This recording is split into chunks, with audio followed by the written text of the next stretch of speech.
Hampir di seluruh korban ya, itu metodenya sama yang digunakan oleh Agus, yaitu memanfaatkan kekurangan yang ada pada dirinya agar ada rasa iba atau kasihan dari korban.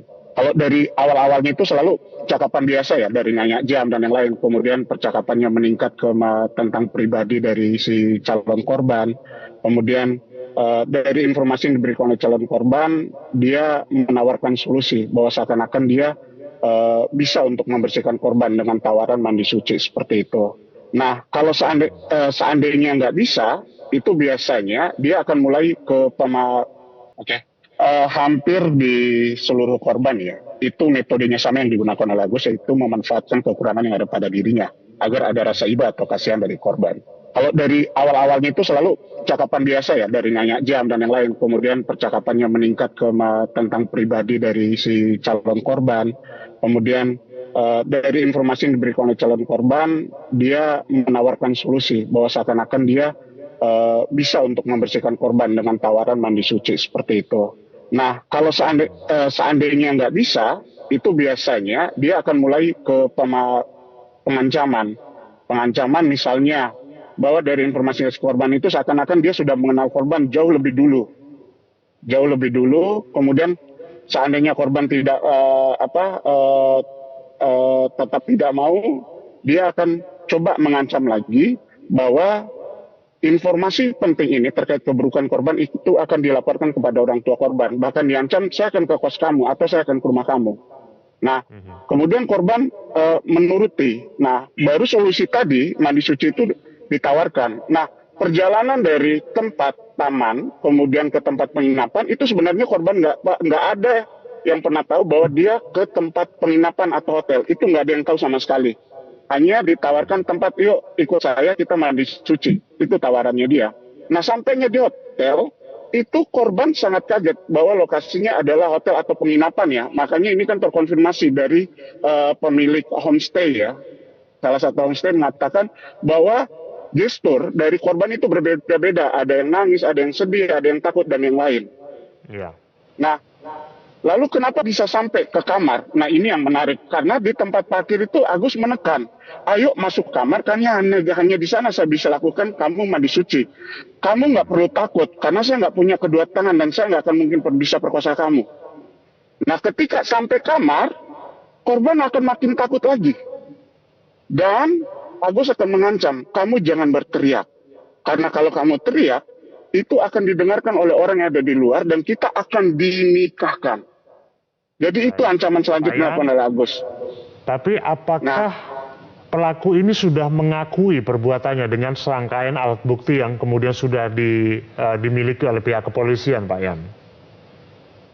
Kalau sampai hari ini informasi yang kami dapatkan, Agus masih tetap kekeh bahwa dia melakukan hal itu suka sama suka. Itu terakhir, walaupun awalnya dia bilang dia adalah korban pemerkosaan, kemudian sekarang berubah menjadi suka sama suka. Dia masih bersikeras bahwa itu dilakukan atas dasar suka sama suka. Baik, nanti proses pembuktiannya akan seperti apa nih Pak Aristo untuk membuktikan mana yang benar, mana yang salah?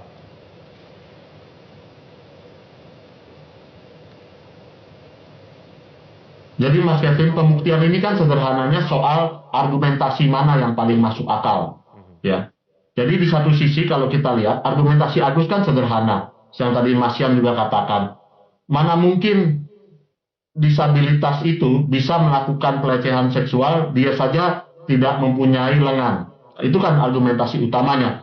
Kemudian kalau dia disabilitas, kenapa kok perempuannya tidak bisa melawan? Kan gitu kira-kira sederhananya.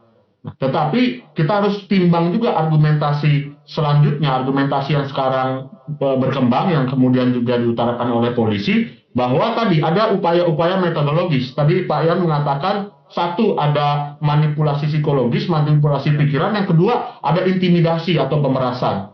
Nah, ini ada indikasi ke sana. Nah, kenapa kok korban tidak bisa melawan? Kalau itu ada dimensi pemerasan atau sextortion tadi, jadi jerat informasi sensitif tadi membuat korban itu tidak bisa melakukan perlawanan karena pikirannya sudah dilumpuhkan. Kan kira-kira begitu. Nah, sekarang sebenarnya kita kuat adu bukti aja di mana. Nah, ini juga saya mau katakan ya, ini sejauh ini rasanya kan informasi yang benar kita diskusikan Agus, tapi saya belum lihat ya dari sisi hukum acara Agus ini dibela oleh seorang advokat yang kredibel. Dia bahkan kadang-kadang dia pernah wawancara di televisi sendiri, dia menjelaskan sendiri yang menurut saya malah jadi bumerang. Nah ini hak ya, bukan berarti saya membenarkan atau membela yang dilakukan Agus ya, karena ini masih proses penyidikan, tetapi Agus ini punya hak untuk diberikan bantuan hukum oleh advokat yang kredibel karena perkaranya ini sudah memiliki impact yang luar biasa. Ini sampai kita diskusikan ini. Itu yang pertama. Yang kedua, dari sisi korban, tadi dibahas juga oleh Metro TV, korban ini betul dia mempunyai hak dan betul itu langkahnya untuk mengadukan ke LPSK.